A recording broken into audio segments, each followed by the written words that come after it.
Bonjour, je suis le docteur Benoît Risque, un médecin radiologue et directeur médical du groupe 3R. Je vous souhaite la bienvenue dans un mini-cycle de formation dédié à la médecine nucléaire.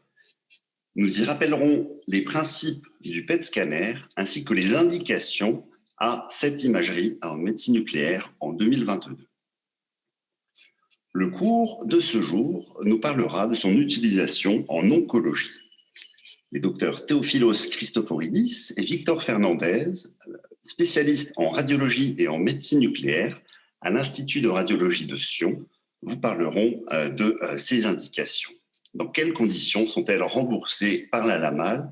Qu'en est-il dans le bénéfice du patient de recevoir ce type d'examen dans sa prise en charge lors d'une découverte ou d'un suivi oncologique? Un second cycle, d'ici 2 semaines, nous parlera d'autres utilisations potentielles en imagerie nucléaire du PET-CT lors de l'exploration de ces utilisations non oncologiques. Les docteurs Théophilos Christoforidis et Victor Fernandez tiendront également la séance.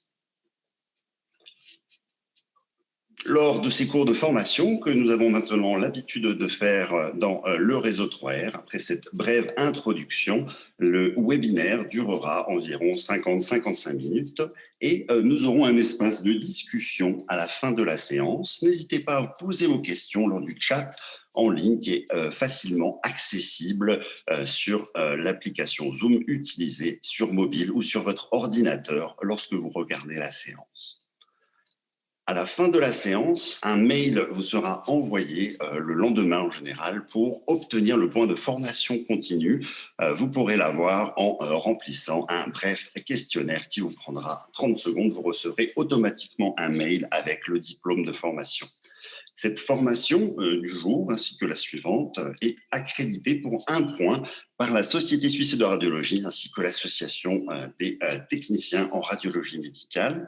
Nous avons également pour cette première séance des points de formation continue en médecine interne générale et en oncologie médicale. Le docteur Théophilos Christoforidis est radiologue ainsi que médecin nucléaire. Il exerce en qualité de chef de site ses prérogatives FMH dans les 2 spécialités au sein de l'Institut de radiologie de Sion. Il est ancien chef de clinique en radiologie à l'hôpital du Valais.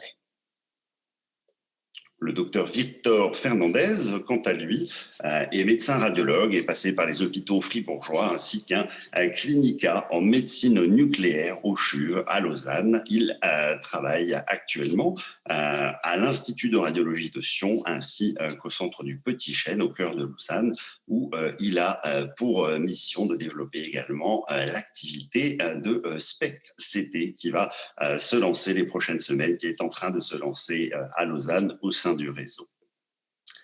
Chers collègues, je vous laisse la parole, je vous laisse quant à vous profiter des connaissances que vous pourrez acquérir par mes 2 brillants confrères et nous nous retrouverons d'ici quelques minutes avant la fin de la séance pour répondre à vos éventuelles questions. Vous pourrez aussi éventuellement prendre la parole.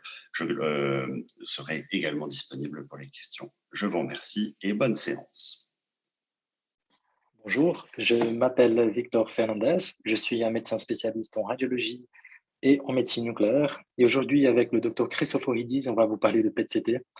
On va commencer par une introduction expliquant comment ça marche. Et après, on va parler surtout des indications oncologiques. Donc, PET, c'est une abréviation pour Positron Emission Tomography. Il s'agit d'une technique d'imagerie moléculaire et fonctionnelle non invasive qui permet de visualiser, mais aussi de mesurer les processus métaboliques et moléculaires lors de l'administration d'un radiopharmaceutique qui émet des positrons. Comme vous le savez, il existe toute une panoplie des techniques en imagerie médicale.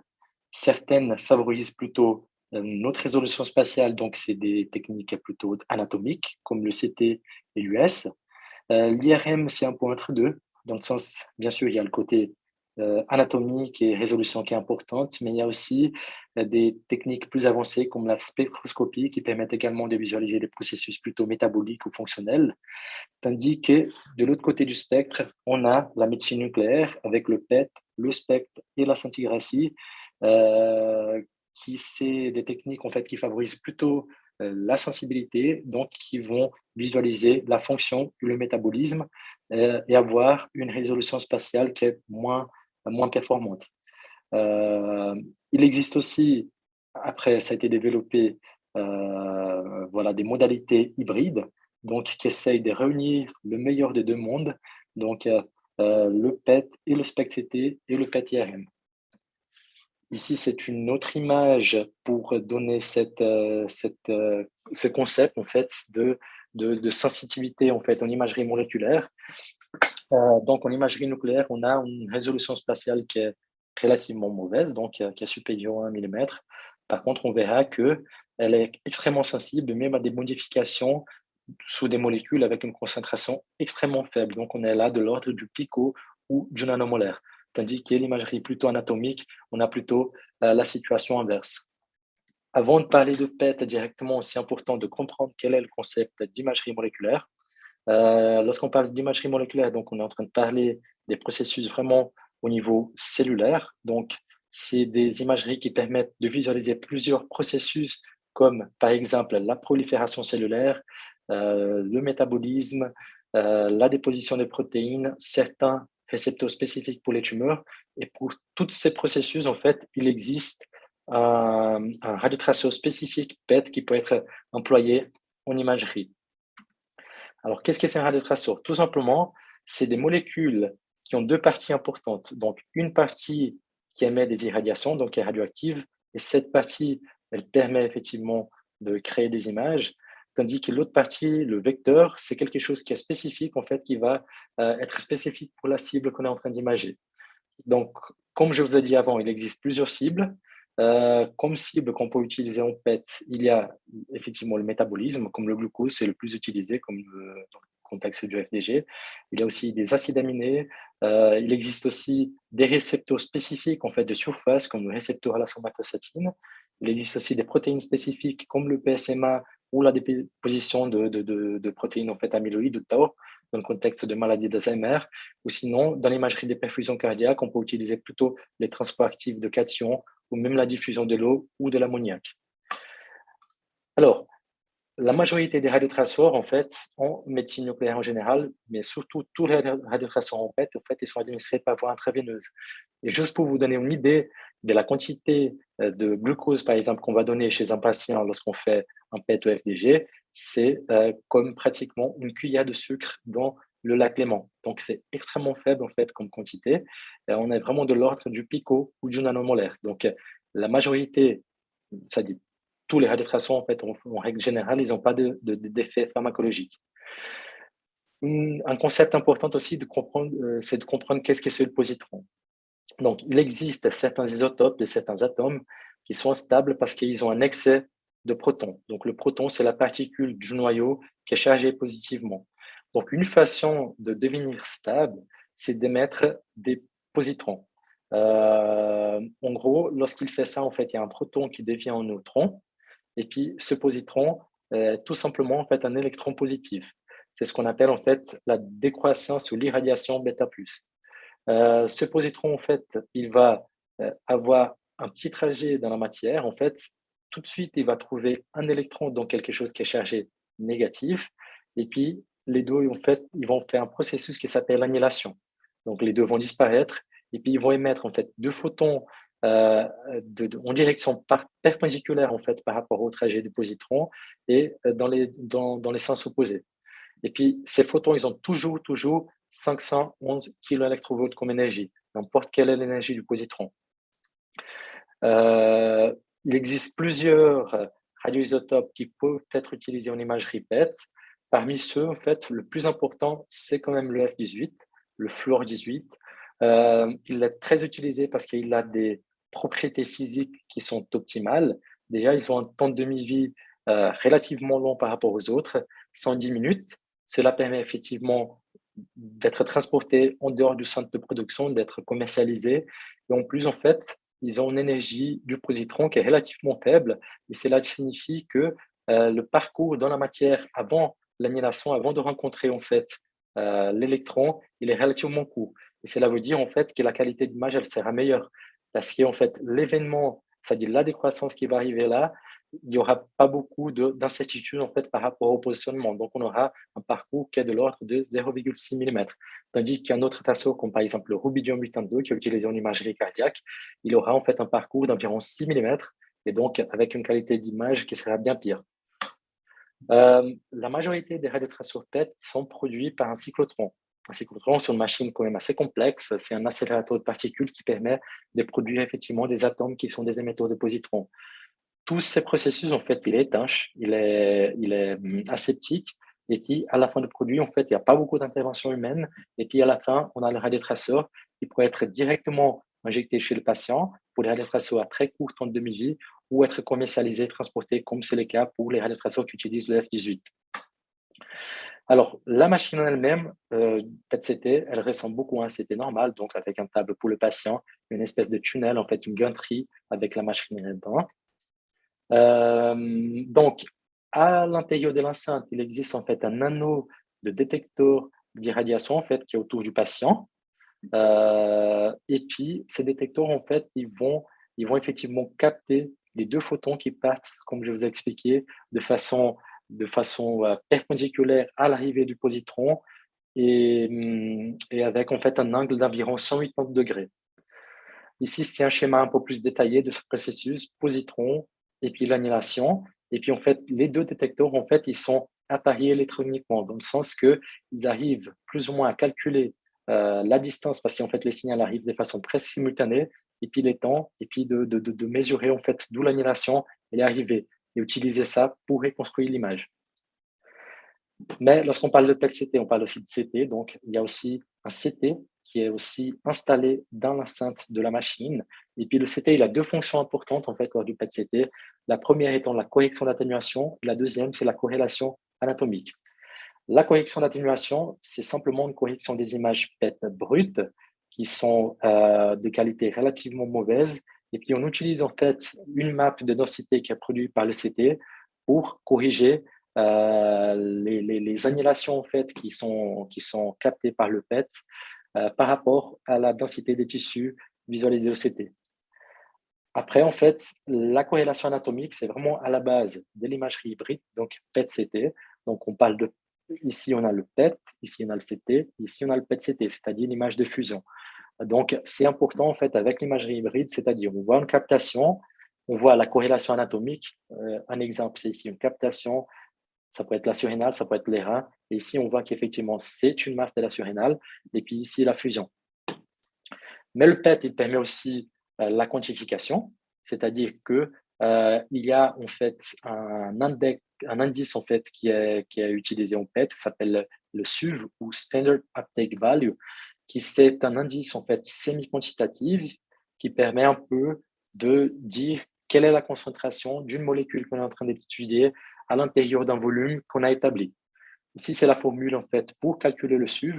Elle est basée effectivement sur l'activité qu'on a injectée au patient et aussi sur sa masse. Elle a plusieurs utilisations, mais en clinique, en fait, les deux utilisations les plus importantes dans le cas de diagnostic, c'est plutôt pour définir si une lésion elle est maligne ou pas. Donc, ça a été établi qu'un SUV max de plus de 2,5, c'est considéré comme un suspect. Mais l'utilisation la plus importante, c'est vraiment pour le suivi lors des thérapies systémiques, en fait, pour voir s'il y a une augmentation ou pas de l'activité métabolique à l'intérieur du masque, parlant pour une progression ou une régression de la maladie.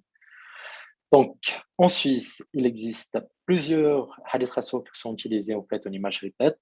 Les deux plus fréquemment utilisés, je pense, clairement, c'est le FDG, en fait, le fluorodéoxyglucose et le PSMA.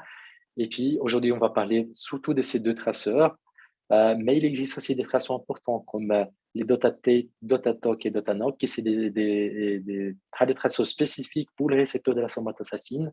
Ils vont être utilisés dans les cas des tumeurs neuroendocrines ou actuellement aussi utilisés dans le ménagement en fait, complexe en pré-thérapeutique. Alors, la fluorocholine, c'est un autre traceau qui est important. Il a été utilisé surtout pour le carcinome de la prostate initialement, mais il a été pratiquement surplanté depuis l'utilisation du PSMA. Et actuellement, il a trouvé de nouvelles applications, notamment lors du staging du carcinome hépatocellulaire, mais également lors de la détection des adénomes parathyroïdiens chez des patients qui ont en fait une imagerie ou cette famille B qui est négative ou non conclusive. La fluorodopa, elle n'est pas très utilisée maintenant, sa production est très difficile, mais en fait, des applications quand même relativement fréquentes, c'est pour le staging, voilà, le diagnostic dans le cas des tumeurs de type phéochromocytome ou paragangliome, ou pour les tumeurs, en fait, pour les carcinomes médulaires de la thyroïde. La FET, la fluoroéthyltyrosine, c'est aussi une molécule qui est relativement commune, en fait, qui est utilisée dans le cas des gliomes, en fait. Elle sert, par exemple, à différencier les gliomes de haut et de bas grade. Elle sert à définir, en fait, le volume irradié d'un gliome.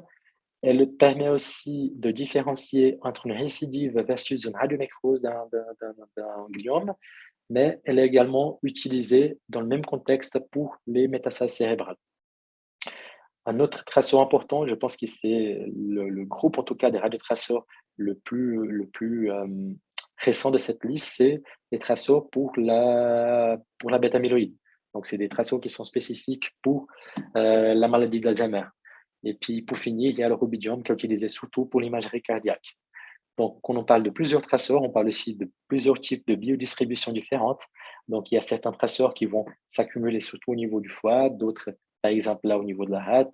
Le FDG, le fluorodéoxyglucose, il s'accumule en fait au niveau du cerveau parce que c'est des molécules différentes et puis avec des spécificités aussi différentes. Donc, en règle générale, le PET, quelles sont les choses positives? Donc, extrêmement sensible, comme j'ai dit, à des changements vraiment molécules qui sont minimes. Donc, cela permet de visualiser des choses qui vont au-delà de l'anatomie. Et puis, c'est souvent une image qu'on fait de façon corps entier, donc elle permet de voir de façon très rapide, de faire un bilan d'extinction assez fiable en fait de tout le corps et de façon simple. Et puis, il faut penser que théoriquement, n'importe quel processus ou n'importe quelle molécule du corps humain peut être visualisée en utilisant le PET. Il permet aussi la quantification. Il est vraiment à la base du concept de theranostic. Theranostic, c'est-à-dire thérapie et diagnostic en même temps. Un exemple étant, par exemple, le PSMA, qu'on peut utiliser le PSMA couplé avec un radioisotope utilisé pour l'imagerie, mais également pour la thérapie. Donc, pour des cancers de la prostate, par exemple, métastatiques, qui sont positives au PSMA imagerie, on peut aussi utiliser pour la thérapie. Et puis, il est aussi utilisé pour la dosimétrie dans le cas des radiothérapies métaboliques avec d'autres types de radiopharmaceutiques. Et puis, une chose importante aussi, c'est que les radiopharmaceutiques, voilà, vu la très faible dose en fait qu'on donne, pratiquement, il n'y a pas d'effet pharmacologique et donc il n'existe pratiquement pas d'effet secondaire. Et puis, en fait, on ne doit pas utiliser des milieux de contraste lorsqu'on fait des imageries PET. Par contre, dans les choses négatives, comme j'ai dit, en fait, la résolution spatiale, elle est relativement basse. Il y a quand même, en fait, les radiotraceurs en général, ils ont quand même des sites de captation qui ne sont pas spécifiques, donc cela peut amener à des faux positifs. Et puis, la disponibilité en fait d'un cyclotron assez près, c'est pas trop un problème en Suisse, mais c'est vrai que ça peut être un problème ailleurs. Et puis, c'est quand même un type d'examen qui est irradiant. Donc, maintenant, on va parler du fluorodéoxyglucose ou le FDG. C'est vraiment le radiotraceur le plus important en imagerie PET. C'est clairement le plus utilisé, en fait. Je pense qu'il même plus que 90% des examens PET sont faits avec le FDG. Il est extrêmement versatile. En fait, il permet de visualiser plusieurs types de cancers et actuellement, il est aussi utilisé dans l'imagerie non oncologique. Avec les années, il est devenu vraiment un élément clé de l'oncologie moderne. Et puis, plusieurs études ont montré que son utilisation permet de changer la prise en charge du patient dans jusqu'à 50% des cas. En plus, il est de plus en plus disponible parce que voilà, plusieurs études, notamment de type coût-bénéfice, ont montré son efficacité et cela a permis l'autorisation et puis surtout le remboursement par les assurances maladie, notamment en Suisse. En plus des améliorations techniques dans la fabrication des machines, des cyclotrons ou dans la production du FDG, par exemple, ont permis de diminuer les prix, de les rendre en fait plus sûrs d'un point de vue de radioprotection, etc. Non seulement ça, ils utilisent aussi Le fluor 18 que je vous ai expliqué avant, c'est vraiment le radioisotope avec les meilleures propriétés, en tout cas de nos jours, pour l'imagerie. Donc, lorsqu'on parle de FDG, on parle d'un analogue du glucose, donc qui va se comporter comme le glucose. Il va rentrer dans la cellule à travers le même transporteur, notamment c'est le GLUT1, c'est le plus, voilà, le plus utilisé par les cellules. Une fois dans la cellule, en fait, il va être phosphorylé par l'exokinase. Et puis, une fois qu'il devient en fait FDG 6-phosphate, il est plus métabolisé, simplement parce qu'en fait, au lieu d'avoir un OH en fait dans cette position, il a le fluor 18 et donc il ne peut plus être métabolisé, donc il va être accumulé dans la cellule. Et puis, en fait, cette accumulation dans un tissu, c'est directement proportionnel à l'activité métabolique de la partie où on est en train d'étudier. La distribution physiologique du FDG, notamment en fait, il y a une captation importante au niveau du cerveau parce que le cerveau c'est un consommateur obligatoire de glucose. Le cœur peut aussi capter de façon relativement importante, mais cette captation elle est variable. Notamment, si on fait un régime pauvre en hydrate de carbone, on verra qu'au bout de 72 heures, par exemple, il n'y aura plus de captation du cœur parce que le myocarde il va switcher son métabolisme en acide gras. Euh, euh, une captation aussi importante, c'est au niveau des voies urinaires et de la vessie, simplement parce qu'elle est éliminée par voie urinaire. Donc, qu'est-ce qui peut capter de façon importante le FDG? Il y a les malignités en fait de haut grade ou les malignités en général à haute cellularité, mais il existe aussi des choses non oncologiques en fait, comme les infections, les abcès, les traumas, les radiations qui peuvent être fortement FDG positives, tandis que d'autres lésions bénignes par exemple ou des tumeurs même malignes pardon, mais qui sont indolentes, comme les tumeurs de bas grade ou les tumeurs à faible cellularité, comme les tumeurs mucineuses ou kystiques, peuvent être négatives au FDG. Aussi, en général, en fait, la fibrose, les cicatrices, en fait, elles vont plutôt être négatives. Avant de faire du FDG, la préparation du patient est importante. Surtout, il faut éviter l'exercice en fait les jours avant la réalisation de l'examen pour éviter en fait une captation par les muscles. Chez des patients diabétiques, c'est très important de contrôler la glycémie. Chez les patients qui reçoivent de l'insuline, il faut l'arrêter en fait à un intervalle correct en fait en fonction du type de l'insuline qu'il prend. C'est important d'hydrater le patient avant et puis après l'examen pour permettre en fait une élimination rapide du radiotraceur. Une chose aussi importante en fait qu'il faut considérer, c'est de bien chauffer les patients, voilà, pour éviter une captation importante par la graisse brune, c'est-à-dire une graisse thermogène qui peut être fortement hypermétabolique et amener à des faux positifs. D'autres choses qui sont importantes à considérer dans les antécédents précoces du patient, c'est la chirurgie, par exemple la chimiothérapie ou la radiothérapie qui peuvent en fait avoir des effets délétères sur l'image, donc donner des faux positifs. Notamment, la radiothérapie, en fait, on devrait avoir un intervalle de 3 mois parce qu'en fait, on peut avoir une captation en fait, aspécifique jusqu'à 3 mois post-radiothérapie. Une autre chose aussi importante, c'est les facteurs de croissance hématopoïétique qui peuvent provoquer une stimulation médulaire importante, qui va être fortement hypermétabolique, et donc qui peut cacher, par exemple, des tumeurs ou des métastases osseuses. Chez les patientes qui allaitent, il faut surtout en fait arrêter l'allaitement jusqu'à 6 heures après l'examination. Et cela, c'est parce qu'il y a une accumulation en fait importante du FDG dans le sein qui est en train d'allaiter. Et puis, il y a même un peu d'élimination en fait par le lait maternel, donc qui risque de passer à l'enfant. Ici, c'est juste pour montrer quelques exemples. Ça, c'est un patient, par exemple, qui a reçu de l'insuline avant l'examen, donc on voit qu'il y a une importante activation en fait, au niveau musculaire. Un autre patient en fait, qui a fait de l'exercice la veille, donc on voit qu'il y a une importante accumulation de traceurs dans les muscles pectoraux et dans les bras. Patiente en train d'allaiter avec importante activité mammaire bilatérale, aussi activité au niveau de la graisse brune. Et ici, c'est un patient fait en post-chimiothérapie avec une importante stimulation médulaire.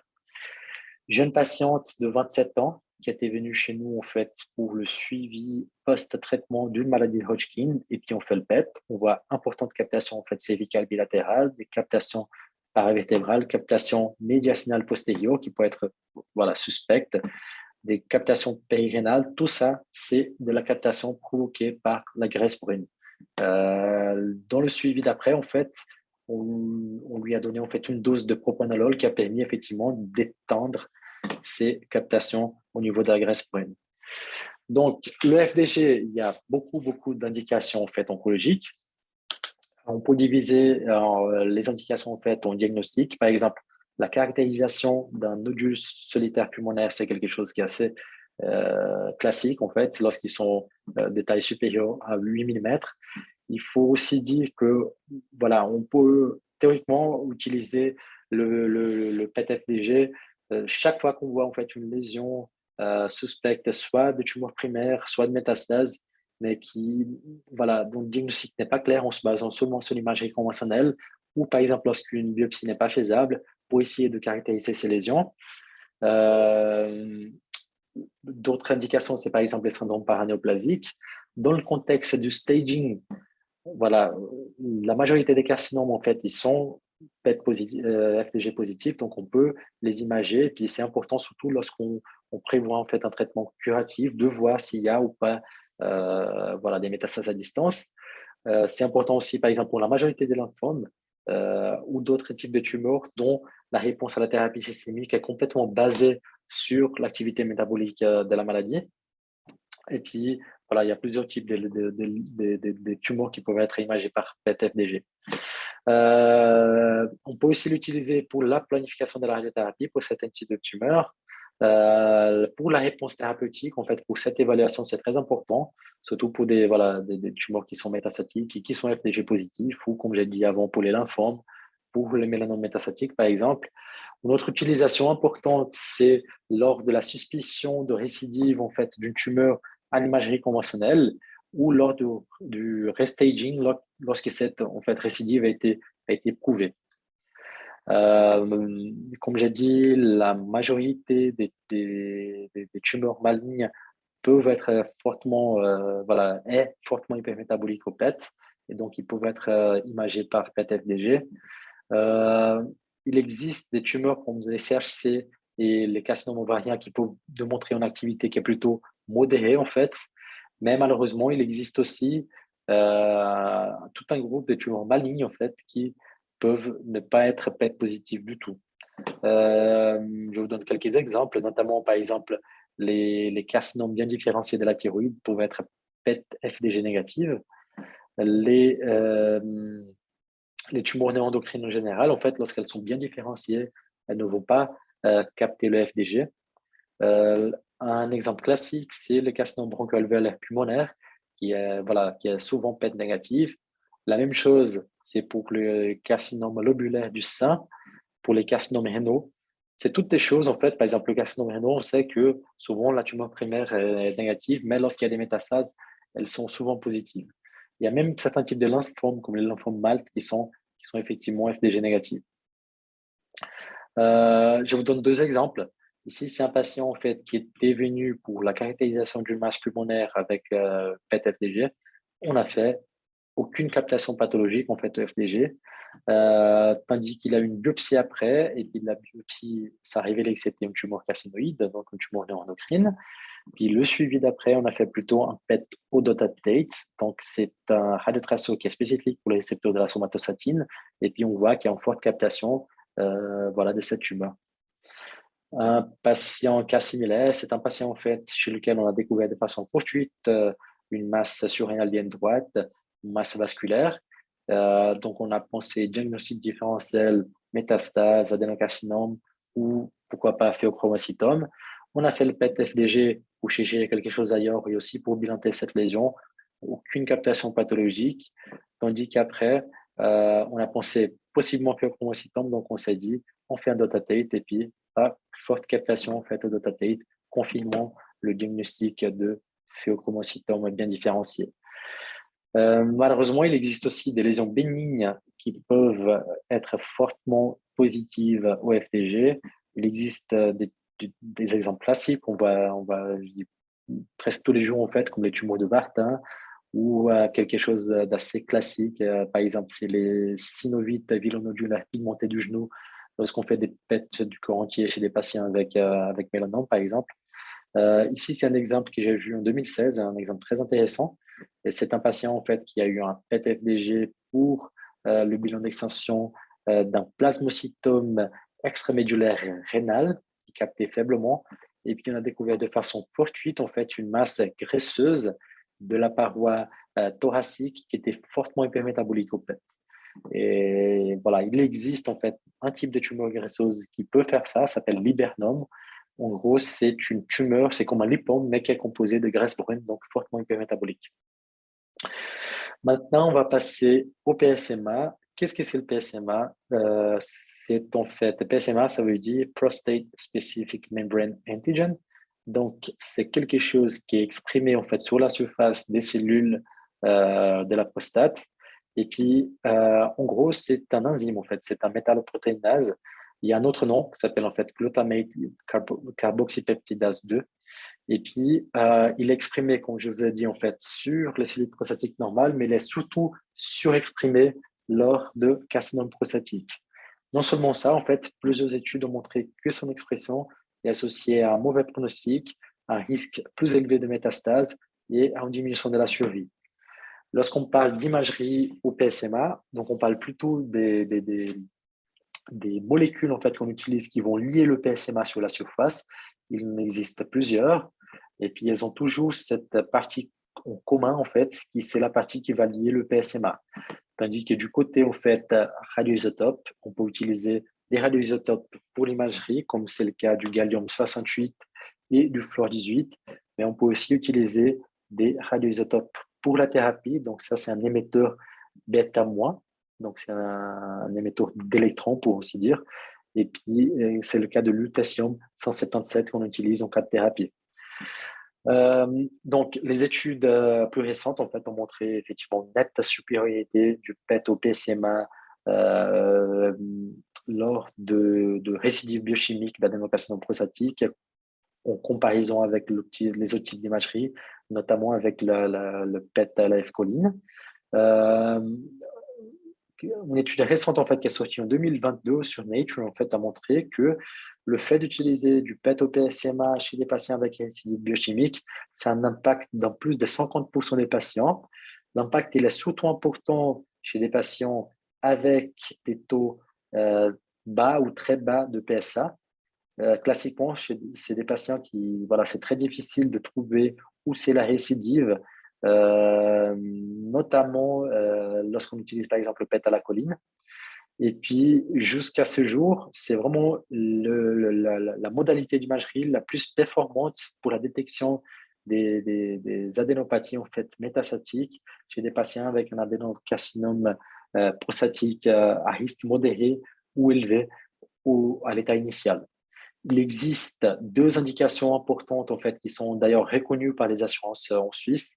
C'est le diagnostic de la récidive biochimique à l'adénocarcinome prostatique, mais également, de façon plus récente, il y a le bilan d'extinction initiale des carcinomes prostatiques avec risque intermédiaire ou avec haut risque. Donc, les carcinomes, en fait, dans ce groupe, selon la stratification du risque. La biodistribution physiologique du PSMA, donc il y a une forte captation voilà, qui est connue au niveau des glandes salivaires et des glandes lacrymales, mais vu qu'il y a aussi une élimination par voie biliaire, en fait, on voit qu'il y a une accumulation au niveau du foie et de la vésicule biliaire, et aussi des intestins hein, qui, voilà, à cause de cette élimination, mais il y a aussi une partie qui est éliminée par voie urinaire. Malheureusement, il y a aussi des captations voilà, qui sont physiologiques, mais qui peuvent être trompeuses en fait, du PSMA. La plus classique et puis la plus embêtante, c'est souvent ces captations des chaînes ganglionnaires sympathiques en fait, qui peuvent ressembler beaucoup à des adénopathies positives au PSMA lors de l'imagerie. Et puis voilà, il y a d'autres captations voilà, non spécifiques, mais qui peuvent être aussi parfois un peu gênantes, comme la captation des ganglions au niveau du médiastin, par exemple. Alors, je vais vous donner quelques exemples. C'est un exemple en fait de l'application du PET-FDG en diagnostic, donc pour la caractérisation d'un nodule solitaire du poumon. Donc, c'est un patient de 69 ans, fumeur, chez lequel on a découvert de façon, voilà, lors d'un screening, on a découvert un nodule du lobe inférieur droit qui était quand même suspect d'un point de vue morphologique. Et puis, on a fait le PET. On a vu une très importante captation avec un Suvmax à 15,3. Comme je vous ai dit avant, une captation d'habitude qui est supérieure à 2,5, c'est quand même considéré comme maligne. Et puis là, voilà, on n'avait pas trop de doutes. Et puis au final, une biopsie a montré que c'était un adénocarcinome.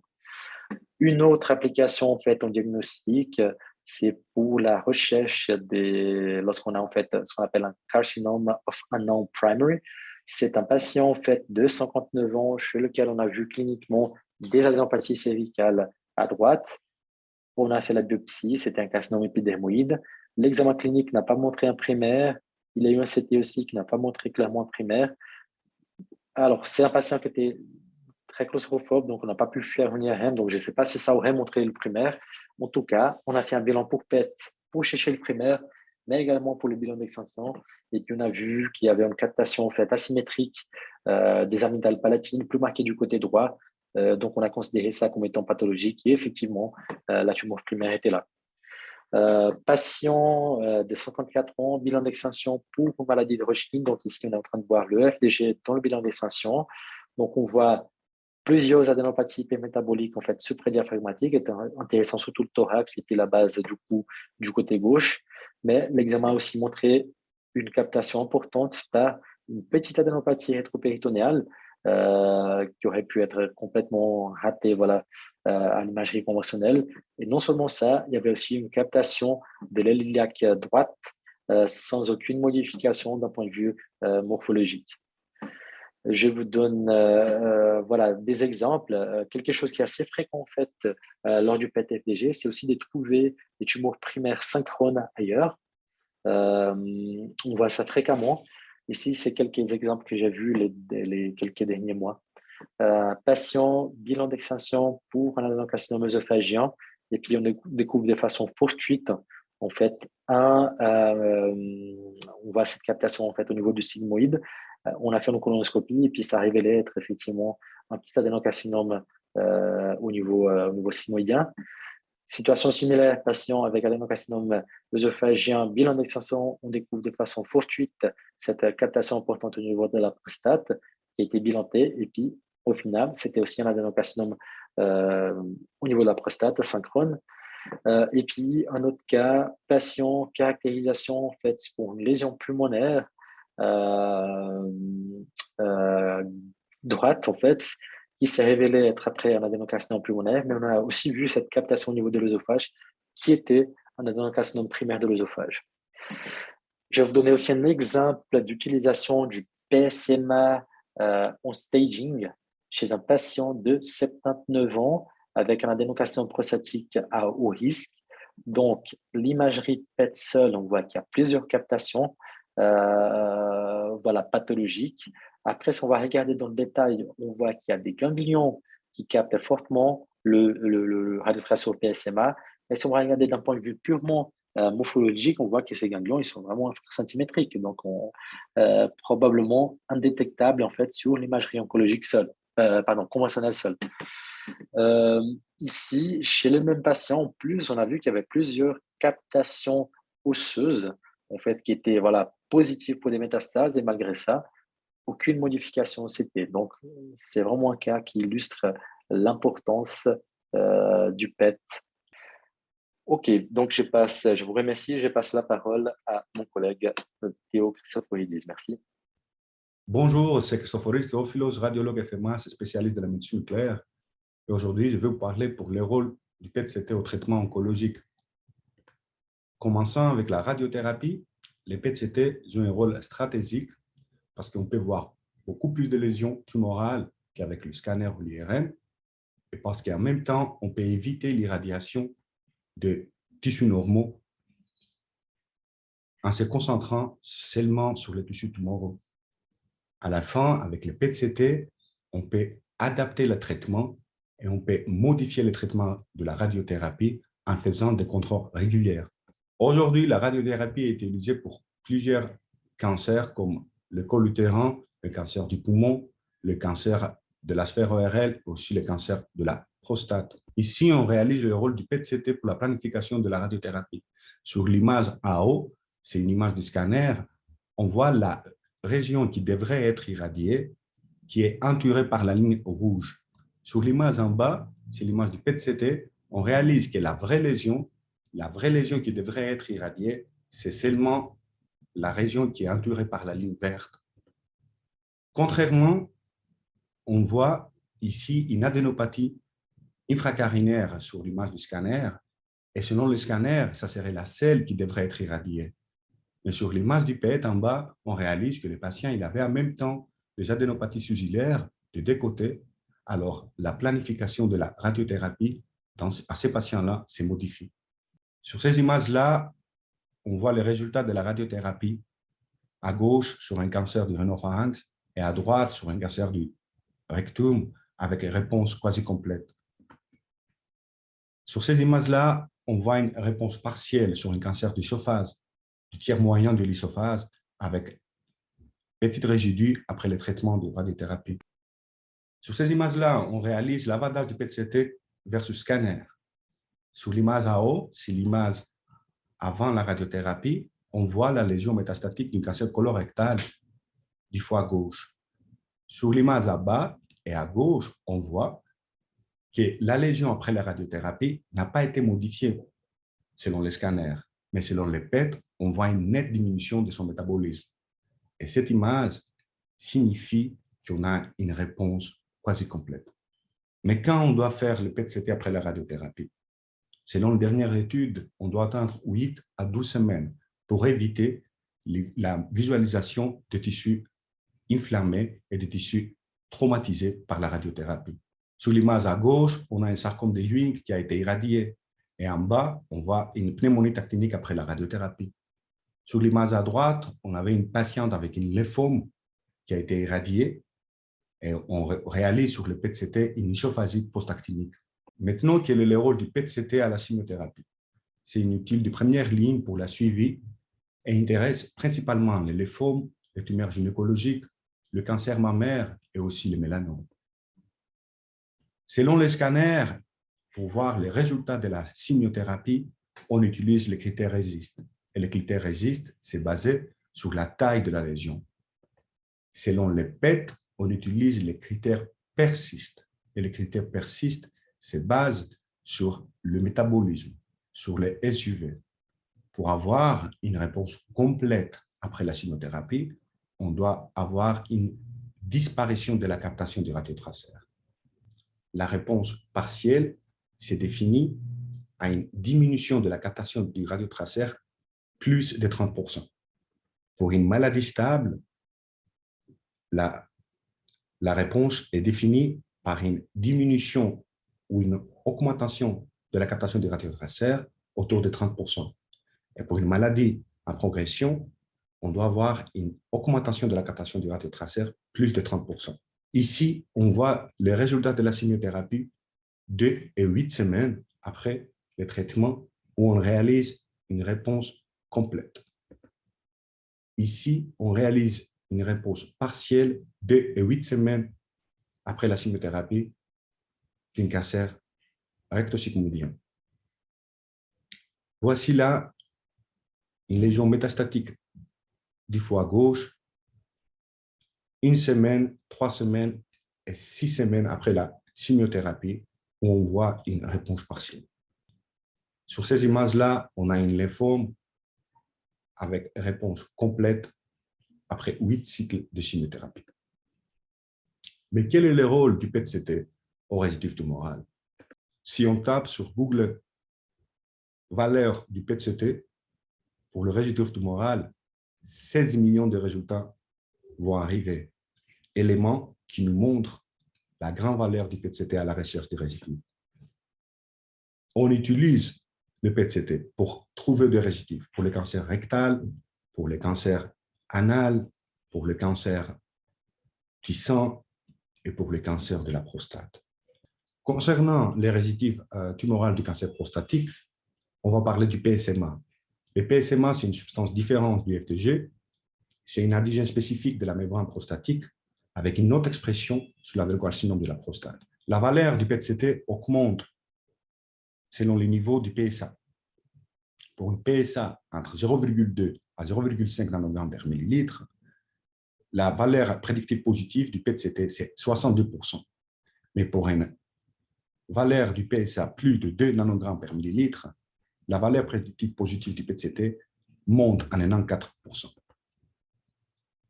Voici ici un exemple d'une lésion d'une ganglion iliaque externe gauche qu'on réalise au scanner et on ne peut pas dire si c'est métastatique ou pas. Sur les images du PET, on voit que cette ganglion capte du radiotraceur et ça nous montre qu'il y a une récidive tumorale. Encore un exemple, tout à gauche, il y a une image scanographique où on ne peut pas vraiment réaliser une récidive tumorale, mais au PET, on visualise une nette captation du radiotraceur. Quel est le rôle aussi du PET-CT maintenant sur le cancer mammaire? On doit dire que le cancer mammaire, il y a 30% des patients avec un cancer mammaire qui présentent une récidive dans les 15 ans après le traitement. Il y a des études qui montrent que la valeur négative prédictive du PET-CT sur les récidives tumorales du cancer du sang est à 100%. Voici ici une lésion métastatique sur les images en haut de la vertèbre L2 qui pourrait jamais être diagnostiquée sur l'image de scanner, mais contrairement au PET, on réalise une nette captation du lumicorpe droite. Sur les images en bas, on réalise des lésions hypermétaboliques au niveau des deux os iliaques, des lésions qui ne sont pas présentes à l'imagerie scanographique. Mais comment on va utiliser le PET-CT à l'avenir? Il y a plein d'études qui sont en cours et qui explorent le rôle de la réalisation du PET-CT pendant les traitements de la radiothérapie et de la chimiothérapie. Et ces études veulent montrer que l'utilisation du PET-CT peut modifier la dose à la radiothérapie ou peut modifier les médicaments et les traitements qui sont utilisés à la chimiothérapie. Quelle est la place du PET-CT en Suisse? Depuis 2000 ans, où les premières installations hybrides PET-CT a été mise à Zurich, aujourd'hui, à 14 février 2022, il y a 37 PET-CT installations approuvées en Suisse. À ce jour-là, il y a 6 PET-CT qui ont été effectués par 1000 habitants et aujourd'hui, la moitié des examens de la médecine nucléaire sont réalisés par une PET. Si on veut donner des chiffres, l'année 2018, 2 millions de PET-CT ont été effectués aux États-Unis. Dans la nouvelle ordonnance sur les prestations de l'assurance des soins, il y a beaucoup plus de nouvelles indications qui sont entrées et qui sont prises en charge par les LAMA.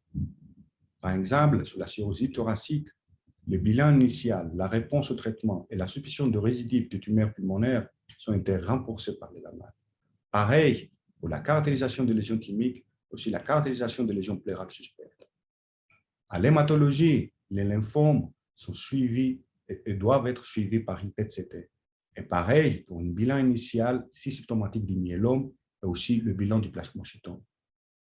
À la chirurgie générale, tous les tumeurs du thyroïde qui sont négatifs à l'iode radioactif doivent être suivis par le PET-CT. Pareil pour le cholangiocarcinome avant la chirurgie ou le traitement néoadjuvant, pour les cancers de l'œsophage, le cancer du pancréas, si potentiellement résectable, le cancer colorectal et le cancer anal.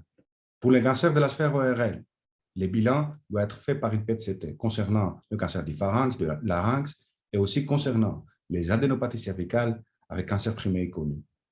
Idem pour les bilans du mélanome et les bilans initiaux de tumeurs de haut grade. Sur les domaines gynécologiques, le cancer du sang, le cancer du col utérin, le cancer de l'odomètre et le cancer de l'ovaire doivent être suivis par une PET-CT. Si on va à l'imagerie urologique, le bilan initial du carcinome urothyréal et du tumeur rénal peu différencié, le bilan initial du cancer de la vessie, et après le bilan d'une tumeur résiduelle du cancer testiculaire doivent être faits par une PET-CT. si on parle de la prostate, et selon les nouvelles ordonnances du 2021, le bilan avec le PET-CT doit être fait pour tous les cancers prostatiques s'il y a un risque moyen avec glisson à 7 ou PSA entre 10 et 20, ou s'il y a un risque élevé avec une PSA à 20 ou une glisson plus à 7. Avec la nouvelle ordonnance, les médecins généralistes jouent un rôle stratégique vu qu'ils ont le droit à prescrire les examens PET-CT. Et du coup, ils améliorent la rapidité de la prise en charge des patients. Toujours, il y a la question pour l'irradiation des patients avec les PET-CT. Les machines de PET-CT de la nouvelle génération, telles qu'on a ici à l'Institut de radiologie à Sion, réduit la dose délivrée aux patients par 2 et réduit le temps d'acquisition de l'examen par 10%. On peut facilement imaginer les bénéfices des patients et surtout des patients qui sont obligés d'effectuer 2 ou 3 PET-CT par année, comme les patients de mélanome ou les patients de lymphome. Merci beaucoup pour votre attention. Restez connectés dans 2 semaines pour voir et pour vous présenter l'utilisation du PET-CT pour les maladies immuno-oncologiques. Alors, merci, chers collègues, pour ces présentations. Nous allons maintenant passer un petit peu aux questions. J'en vois une dans le chat. Merci, Victor. Tu peux allumer également ton micro. La première question vient de Gilles Clémence. L'examen de choix pour le suivi du myélome multiple. Et je pense que le commentaire suivant de François Richard, IRM osseuse, est relatif également à cette mention sur le myélome multiple. Effectivement, on sait qu'il y a l'IRM corps entier qui a qui, dans les congrès, est valorisé. Moi, je ne fais pas les congrès de médecine nucléaire, mais qu'en est-il, Théo et Victor, pour la médecine nucléaire et le myélome? Que pouvez-vous nous en dire? Alors, comme on a dit aux indications, les assurances, la MAL couvre les examens de PET-CT pour le myélome multiple, surtout pour les plasmocytomes. Alors après, si vous voulez mon expérience, je pense que Victor, ça va être pareil, son expérience. Il y a plusieurs lésions de multiples myélomes qui ne captent pas les FDG, d'accord? Ouais. Alors, il y a plusieurs fois qu'on peut avoir une multiple myélome positif, mais des autres fois qui c'est négatif. Malheureusement, OK, l'IRM aussi, il a une place, d'accord, mais souvent, la résolution spatiale est trop petite pour voir vraiment les lésions. Alors, moi, je pense qu'on utilise le PET-CT pour les myélomes parce que pour le moment, avec le FDG, parce que pour le moment, on n'a pas une meilleure, on va dire, méthode à utiliser. Ouais. La meilleure méthode, c'est les deux. Voilà, exactement. Oui. C'est-à-dire, c'est à la mode un peu dans les endroits où on peut faire, c'est les PET-IRM pour ça. Oui. Mais voilà, ça, ils font à Zurich, par exemple. Ils font ça pour les myélomes multiples. Et puis, effectivement, après, il y a beaucoup de patients chez lesquels on ne peut pas faire une IRM, voilà, parce qu'ils sont claustrophobes, parce qu'ils ont des contre-indications voilà, en raison d'un pacemaker ou tout ça. Et puis, chez des patients comme ça, c'est intéressant, au moins d'avoir un bilan de base. Et puis, si c'est effectivement un myélome multiple qui capte le FDG, après, le suivi peut être aussi fait avec ces radiotraceurs. Après, il y a d'autres radiotraceurs qui sont en train d'être développés pour le myélome multiple. Il faut voir. Globalement, il vaut mieux suivre par le même examen pour lequel on a fait le bilan initial. Exactement.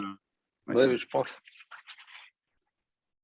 Très bien. On a M. Jean-Charles Emery qui a allumé sa caméra. Il y a peut-être une question? Non? OK, ça marche. Voilà, très bien, merci. Je n'avais pas le son. Merci pour me donner la parole. Maintenant, je n'ai pas de questions directement comme ça. C'est très bien. Merci en tout cas pour toute cette info et toutes ces infos. C'était super brillant. Merci. Merci. N'hésitez pas, en tout cas, si vous avez une question à la poser en direct. Oui. Peut-être pour Victor, y a-t-il des nouveaux traceurs qui sont sur le point de sortir en Suisse ou des nouveautés? On voit que tout ce qui est prostate, etc., c'est quand même assez récent. C'est performance excellente là, pour ce qui est le PSMA. Et y a-t-il d'autres choses? Tu parlais du myélome à l'instant, peut-être des nouveaux traceurs Oui. Alors, concernant le PSMA, alors le PSMA, en fait, avant effectivement qu'on j'ai parlé, il y a plusieurs molécules PSMA. Il y a par exemple le 1007, que je pense que c'est un exemple que Théo il a montré. Et puis en fonction de différents types de molécules, il y a aussi des différences en captation non spécifique. Dans le sens que le PSMA, celui qu'on utilise en Suisse, je pense que c'est surtout celui qui est produit à Zurich, c'est le 607. Et puis souvent, on voit malheureusement des captations, par exemple, osseuses non spécifiques. Et puis donc, on améliore ces molécules pour qu'il y ait moins de captations osseuses non spécifiques, parce que des fois, ça pourrait ressembler à des métastases, en fait, en gros. Quoi d'autre? Après, si je ne me trompe pas, en fait, pour les myélomes multiples, il y a un radiotraceur, en fait, qui c'est le danozumab, qui est marqué au fluor 18. Donc, c'est le médicament qu'on utilise effectivement pour les myélomes multiples. Et puis, on peut aussi utiliser pour imager les lésions osseuses. Et puis, de façon très intéressante, il y a le FAPI-PET. Je ne sais pas si quelqu'un de vous a déjà entendu parler, qui sont en train de développer, en fait, en tout cas en Allemagne. Et c'est un radiotraceur, en fait, FAP, ça veut dire Fibroblast Activation Protein. Et puis FAPI, on utilise des inhibiteurs, en gros. C'est quelque chose qui fonctionne un peu comme le FDG, sauf que, en fait, il va cibler l'environnement tumoral, donc les fibroblastes activés autour de la tumeur. Donc, on n'aura pas les captations non spécifiques du FDG, genre toutes les inflammations, le cerveau et tout ça. Et puis, par contre, ça va être très oncologique spécifique, en fait, en gros. Et je pense qu'elle n'est pas encore utilisée à large échelle parce que on le fait avec le gallium 68. Et puis le gallium 68, il faut avoir un générateur en fait sur place, souvent. Et puis ça, c'est un peu compliqué. Mais ils sont en train de développer aussi avec le fluor 18. Et puis en principe, une fois que c'est comme ça va expandre. Florence Thibault nous demande si le PET-CT est-il uniquement un but diagnostique, notamment celui qui est patient, ou peut-être utilisé pour de la thérapie. Euh, pas, alors, on ne fait pas de thérapie, malheureusement, parce qu'en fait, en Suisse, en gros, dans presque tous les pays du monde, mais souvent en Suisse, on doit avoir on doit hospitaliser les gens, en fait, pour faire de la thérapie. Donc, il faut avoir des chambres plombées, et voilà, il faut toute une structure autour des patients voilà. Par contre, on peut utiliser pour la planification, oui, bien sûr. Genre, si on va, par exemple, traiter un patient avec du PSMA ou lutetium 177, en fait, il faut qu'on fasse l'imagerie pour prouver que les lésions elles peuvent être ciblées par le même radiotraceur, c'est-à-dire pas la même molécule, mais couplée avec un isotope utilisé pour la thérapie. Et puis la même chose vaut, comme Théo il a dit, par exemple, pour la planification de la radiothérapie, pour la planification au général, on l'utilise, mais pour la thérapie, faut pas. En tout cas, pas dans le privé, c'est pas quelque chose qui se fait. Ok, merci. Peut-être une question pour Théo. Quand on fait un PET-CT, quelle est l'activité injectée et la dose effective en fait, que le patient reçoit? C'est variable en fonction des indications. Alors, avec les nouvelles machines, on va dire, qui sont arrivées, vraiment l'activité est diminuée. Moi, je commençais à 2012, on était presque à 4-5 mégabecquerels par kilo. Maintenant, par exemple, avec la machine qu'on a chez nous, c'est à 2 mégabecquerels par kilo. C'est vraiment l'activité qu'on injecte, c'est vraiment trop petit par rapport à l'ancien. Après, si on parle de la dose effective, ça dépend même de l'acquisition du scanner. Ça veut dire que ça peut varier. Alors, si on fait un scanner natif, on peut arriver à 10 millisieverts. Okay? C'est agro maintenant. Après, si on injecte, si on fait des autres phases, des différentes phases, on peut arriver même à 20 millisieverts. Mais ici, par exemple, chez nous, on essaye d'éviter de faire des imageries injectées pour diminuer la dose délivrée aux patients. Et on essaye de faire vraiment des PET-CT natifs chez nous pour avoir le moins d'irradiation chez les patients. Et en même temps, on profite, comme je dis, les caractéristiques de notre machine qui a besoin d'une activité vraiment basse par rapport aux autres machines. Et aussi, on profite de la puissance du scanner qu'on a. Et comme ça, on arrive à avoir vraiment des doses délivrées aux patients très diminuées.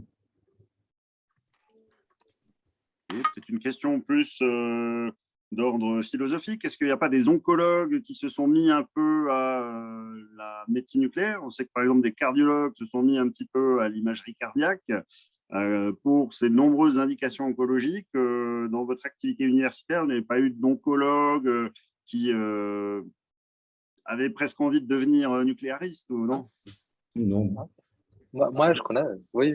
Ouais. C'est-à-dire le vice-chef du CHUV, le professeur Scheffer, lui, il était oncologue à la base. Et puis après, il est devenu nucléariste. Et puis, il s'occupe effectivement de toute la partie thérapie en médecine nucléaire. Et puis, nous, on avait aussi un chef de clinique, c'est-à-dire il est toujours là au CHUV, il est cardiologue. Et puis maintenant, il fait l'imagerie, voilà, surtout, il adore, il est passionné, complètement passionné par l'imagerie cardiaque au PET surtout, effectivement, et puis il fait ça. Et puis bientôt, il aura fini. Et puis je pense qu'il va être le premier, en tout cas en Suisse, cardiologue plus nucléariste. En fait, il n'y en a pas beaucoup, mais c'est très intéressant.